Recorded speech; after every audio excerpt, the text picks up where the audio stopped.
ठाणे शहरात मुसळधार पावसामुळे मोठ्या प्रमाणावर वृक्ष उन्मळून पडण्याच्या आणि फांद्या तुटण्याच्या घटना घडल्या आहेत. रस्ते वाहतुकीसाठी तातडीने मोकळे करण्यात आले असले तरी तुटलेल्या फांद्या, खोड आणि इतर हरित कचरा अनेक ठिकाणी रस्त्यालगत व पदपथांवर पडून असल्याने नागरिकांसह वाहन चालकांना मोठा त्रास सहन करावा लागत आहे. शहरातील नौपाडा, गोखले रोड, गडकरी रंगायतन चौक, के व्हिला, वृंदावन, चरई आदी परिसरात हरित कचऱ्याचे ढीग पडल्याचे चित्र दिसून येत आहे. ठाणे महापालिकेच्या कर्मचाऱ्यांकडून उन्मळून पडलेले वृक्ष हटवून रस्ते मोकळे करण्यात आले. मात्र त्यांची तातडीने विल्हेवाट न लावल्याने पदपथ अडले असून नागरिकांना रस्त्यावरून चालण्याची वेळ आली आहे.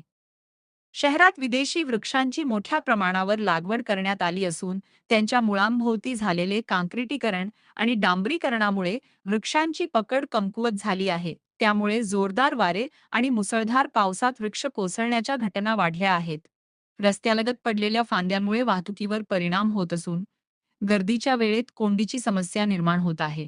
ठाणे शहरातील अंतर्गत रस्त्यांवर पडलेल्या हरित कचऱ्याची तातडीने विल्हेवाट लावावी, अशी मागणी प्रवासी रमेश देसले यांनी केली आहे.